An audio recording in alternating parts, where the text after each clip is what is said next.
Iyam Sita Mama Suta Saha Dharmacharitava Pratichha Chainam Bhadram Te Panim Grinhishva Panina. While Janak looked at Ram and said that you are a person of great valor and beauty, Ram was very impressed with this comment from Janak. Janak warned, "Hey Ram, you are great, but look at my daughter. She is equivalent to you and she is equal in all such aspects which people revere that you are great at." While Ram looked at Sita, he told Janak, "Yes, she is, but why do you keep speaking of her beauty and not her education, while I speak of my beauty and education as well?" Janak said, "To a valuable substance, you don't have to keep elucidating how great the substance is. To bring about the importance of my daughter Sita, I just need to talk about her beauty, whereas probably people talk about your beauty and education to speak about your greatness." While Janak looked at Sita, he said, "Hey Sita, now look at Ram." And Sita, who was a lady who would always follow the words of her father, now looked at Ram. Now, Ram and Sita looked at each other. Now, Janak brought both their hands together and said, "Praticha," bring both of them together. He brought both of them together and said, "Ram, catch her hand properly. Don't catch her in a way that you feel, now that she has come, I shall take care of her. Tomorrow, if she goes away, I will not be bothered about her. Don't have this intention. Always have the feeling that today she is with me, I am happy. If she is not with me, I will search for her, because there will be a moment where she may be separated from you. Like your father Dasharath, if you feel that I have lost my wife, I will search for another wife and marry. I am not ready to give my daughter in marriage to you. So have the concept of taking care of her properly, Praticha." All the more, he said, "Hey Ram, don't act like the 10th Graham." Graha in Sanskrit is a planet. Surprisingly, we speak sun as a star, but he comes in the 9 grahas of our Sanatana Dharma.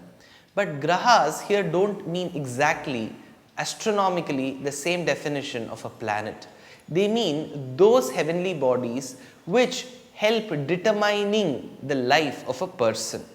So Surya is regarded as one, Angarak is regarded as one, Brihaspati or Guru is regarded as one, Rahu and Ketu as the other. Now when we speak of all these grahas, they are totally 9 in number. In temples that have been built the traditional way with Agam Shastra or books that speak about the architectural marvel, there are 9 grahas which have been aligned 3, 3, 3. If you take 3, 3, 3.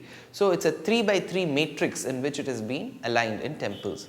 People in the north may still visit a Navagrahaka Sannidhi in the Krishna temple at Mathura.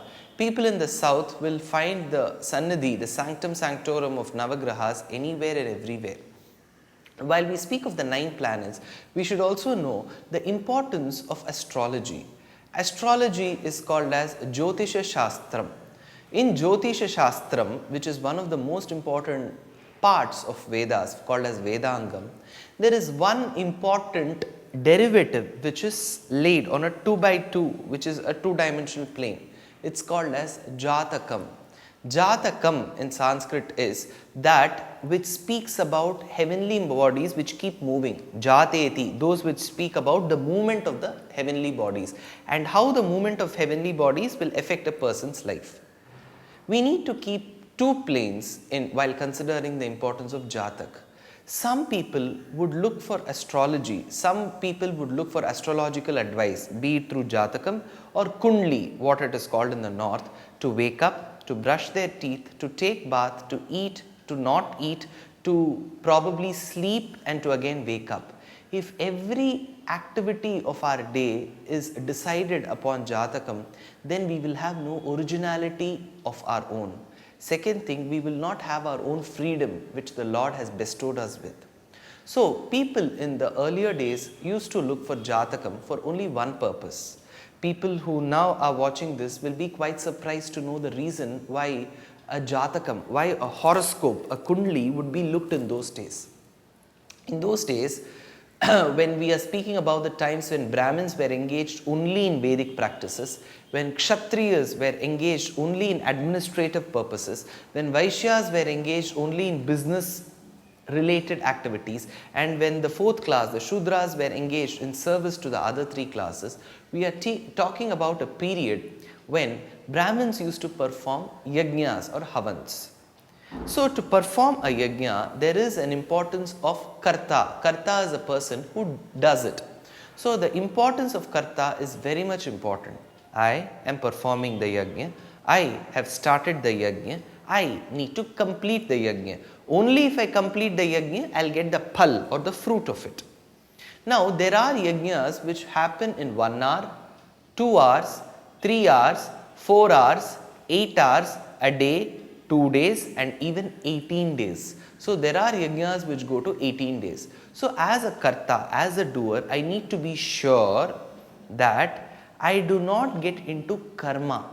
Now, karma has two meanings. One, that I perform an action and I get the fruit of it. It could either be good or bad. Good is punya, the bad one is papam. So, you get this kind of fruits. So, this is called karma. The other karma is when my parents are dead. For example, the person's parents are dead, the person who is performing it, his parents are dead, then that particular period is called as karma dasha. So, the person who performs the yajna, he vows that he will start the yajna, perform the yajna and complete the yajna. Right from the start till the end, the person who performs, if his parents pass away, then he has to stop the yajna halfway. If it is stopped halfway, it will take a side effect and hit badly upon the family. So, it is very important that the person who starts completes it. To know if the person's parents will be dead or will be alive, people used to look at the karta's horoscope and say, now you can perform this yajna. Your parents will not die, so you can perform. If the period for the parents is about to depart from this world, then they will tell you don't perform the yajna. Your karma dasha, the time for you to perform rites and rituals for your parents has come, so don't perform. So, Jatakam, which was a part of the Veda called as Vedangam, was looked for primarily one purpose, that is, if the person who wants to perform the yajna can perform or not. It was not looked for other purposes. Slowly, when we started going towards other professions and started leaving Vedic practices, the reason for us to look for horoscope went away. When we are not doing the Vedic practices, we don't have to perform yajna. If we don't have to perform yajna, we don't have to look horoscope for the purpose of whether his parents will be dead or will be alive. So, what we started looking for is what dress to wear, what color to choose, which gem to buy, then which side the teeth should be brushed, which side should I wake up, then whether my daughter should get married or remarried. So, we started looking for purposes where the Vedas had not prescribed Jatakam for.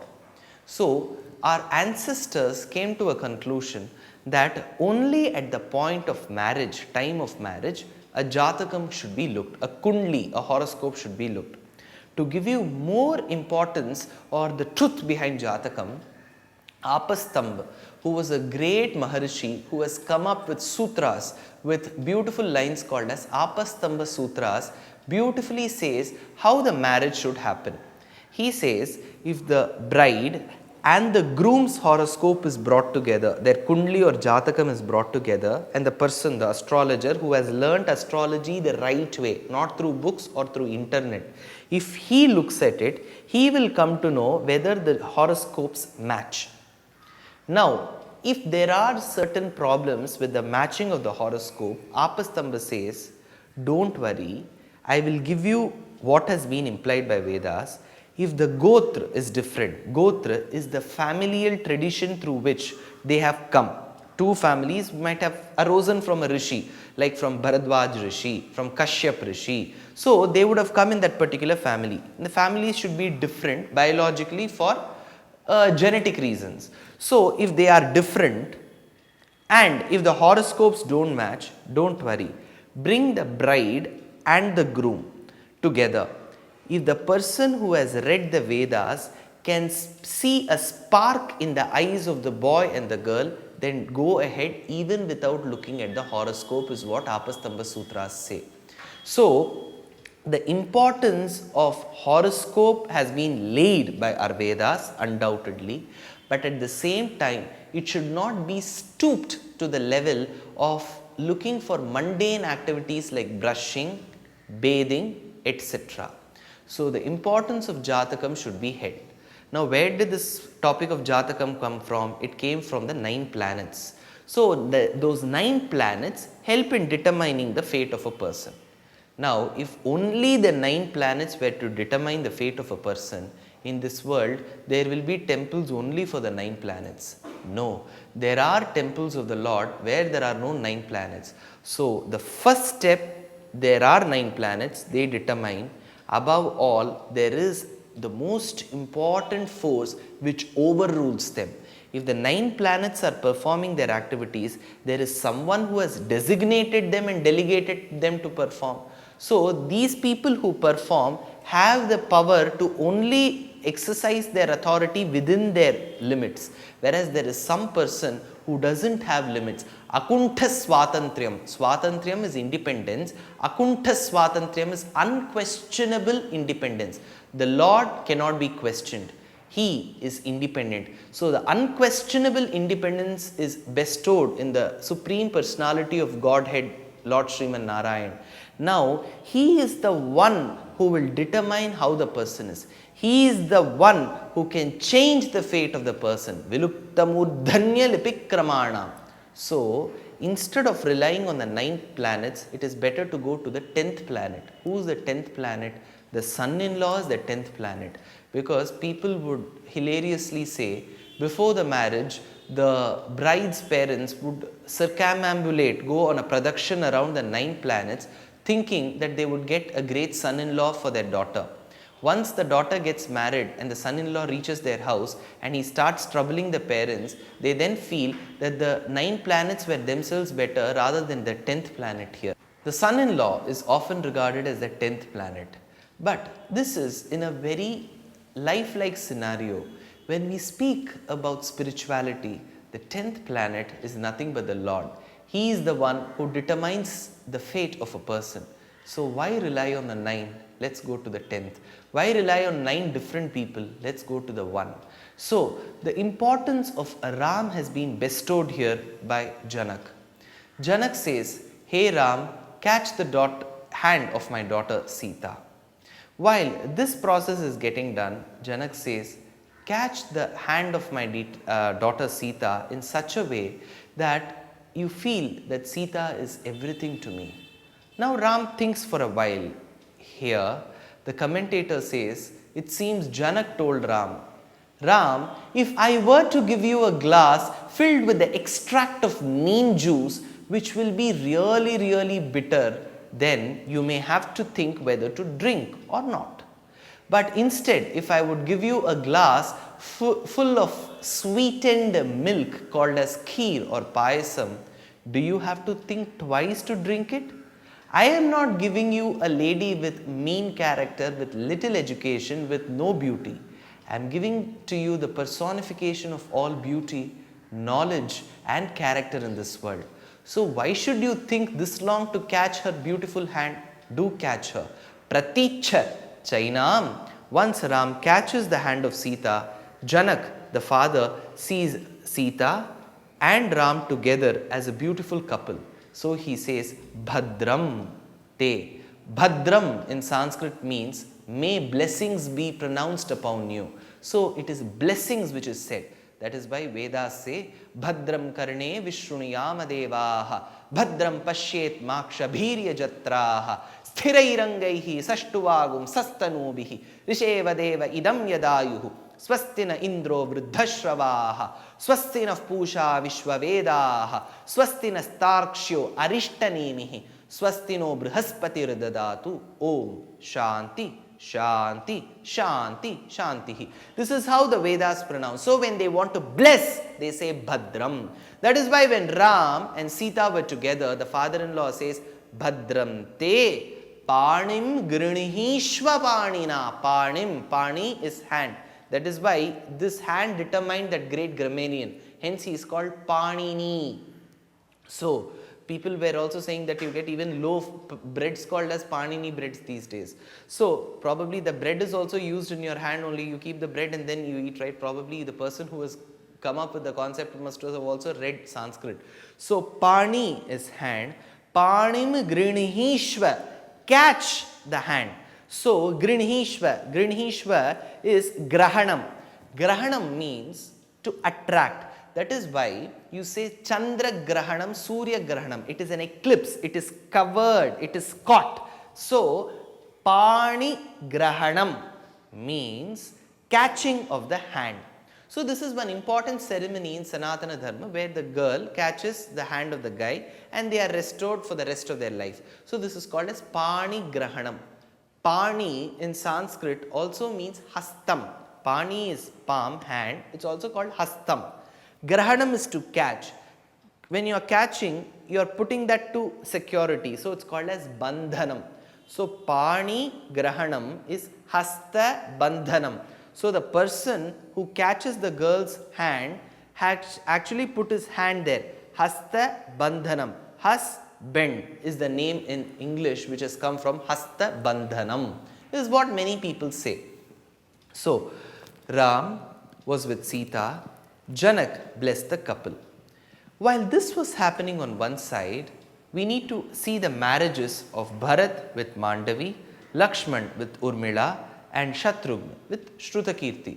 See how economical people were those days that they conducted 4 marriages at one shot. So even kings, even people who lived in the aristocratic society were concerned about spending during marriages. So it is seen these days that people spend more on invitations rather than on marriages. So if you see the invitations to the marriages these days, they themselves look like complete books that can be sold in the best of the bookshops. They look like a booklet which has over 50 pages which speaks about the importance of marriage.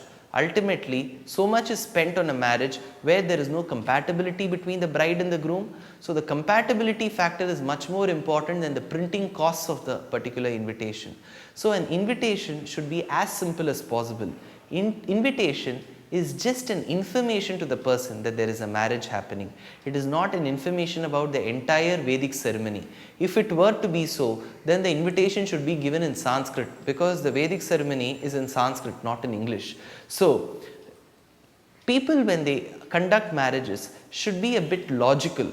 It's always not the heart which should overrule your brain. It should always, the brain which should always think logical about and then come to a conclusion that this needs to be spent and this need not be. So an invitation should be as simple as possible and it should be an information to the person that this particular girl is getting married to this particular guy. You are kindly advised to attend. We will be blessed. This is what an invitation has to convey, not the history of the family, nor should it give some extra information. There are available sources on the internet where you can find such information. So, this particular marriage was held in great pomp and show. People spent where it had to be spent. People curtailed where it had to be curtailed. While this was happening on one side, a great poet called Tyagaraj beautifully admires, relishes this particular marriage. Tyagaraj was a great classical Carnatic composer in the language Telugu who lived 250 years before in a beautiful village called as Thiruvayyar or Panchanadi Kshetram, a place which had 5 rivers in the south of India. He composed over 24,000 songs or compositions on Ram, of which only 800 are available till date. In one of the compositions, he relishes the marriage of Ram to Sita. But to have the enjoyment of this beautiful composition, let us wait for the next episode. Thank you.